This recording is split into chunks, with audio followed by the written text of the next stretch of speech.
नमस्कार, आप देख रहे हैं सबसे बड़ा खिलाड़ी। किले फतेह किए जाते हैं और आज मुंबई के सबसे बड़े किले यानी बीएमसी की दीवारों पर बीजेपी ने अपना झंडा गाड़ने की तैयारी पूरी कर ली है।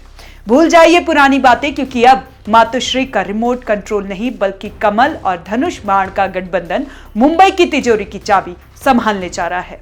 4 साल का सूखा खत्म, 11 फरवरी को मुंबई को नया मेयर मिलने वाला है और नाम तय हो चुका है, रितु तावड़े। ये सिर्फ एक मेयर की कुर्सी की लड़ाई नहीं है, ये उद्धव ठाकरे की आखिरी गढ़ को ढाने की साजिश है, जिसे वो अपना अवैध किला कहते थे। आज सबसे बड़ा खिलाड़ी में बात होगी उस मास्टर स्ट्रोक की जिसने विपक्ष को चारों खाने चित कर दिया।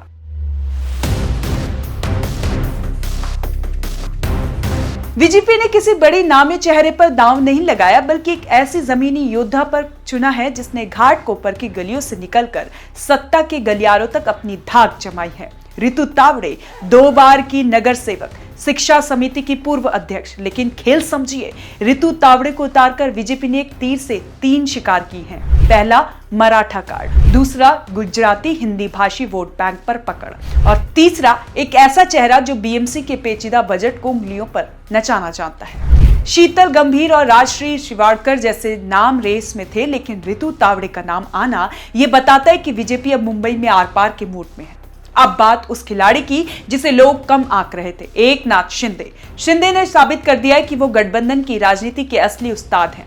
उन्होंने मेयर की कुर्सी बीजेपी को दी, लेकिन बदले में संजय घाड़ी के लिए डिप्टी मेयर की कुर्सी छीन ली। ये 1.25 साल का जो फॉर्मूला सेट हुआ है ना, ये दरअसल उद्धव ठाकरे के खेमे में सेंध लगाने की आखिरी कोशिश है। शिंदे ने न केवल डिप्टी मेयर पद लिया, बल्कि बेस्ट और सुधार समिति जैसी मलाईदार कमेटी में भी अपनी हिस्सेदारी पक्की कर ली है।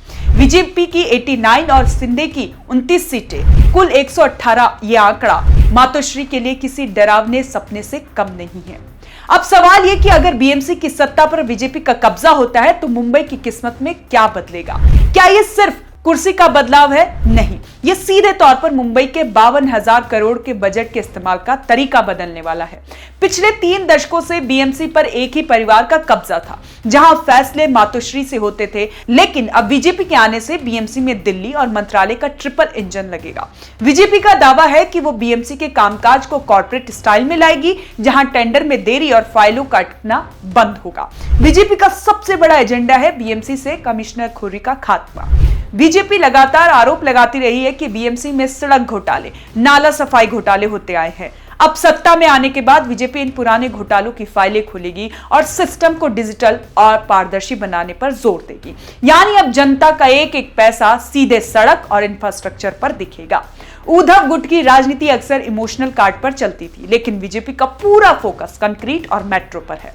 कोस्टल रोड का काम, सीवरेज ट्रीटमेंट प्लांट या फिर गड्ढा मुक्त मुंबई, बीजेपी इसे अपनी प्रतिष्ठा का सवाल बनाएगी, क्योंकि वो जानती है अगर उन्होंने 5 साल में मुंबई की सूरत नहीं बदली तो जनता उन्हें माफ नहीं करेगी। सीधी बात यह कि बीएमसी में बीजेपी का आना मतलब पुराने सिंडिकेट का टूटना है। अब मुंबई की राजनीति भावनाओं से नहीं बल्कि रिपोर्ट कार्ड और परफॉर्मेंस से तय होगी। क्या रितु तावड़े इस बदलाव का चेहरा बन पाएंगी? ये देखना दिलचस्प होगा।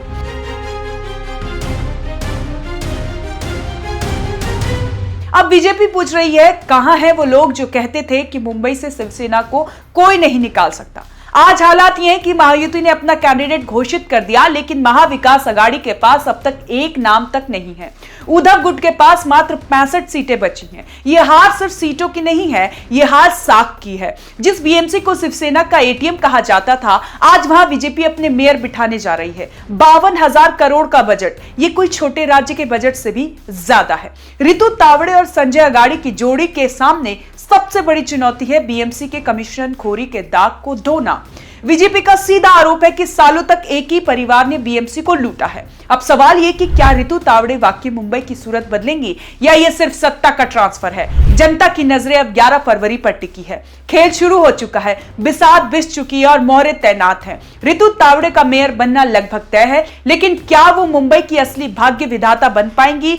कि आपको क्या लगता है, बीजेपी और शिंदे का ये गठबंधन मुंबई के लिए सही है या फिर उद्धव ठाकरे की शिवसेना के बिना बीएमसी अधूरी है? कमेंट में अपनी राय जरूर दें और देखते रहें ओएनओजी न्यूज।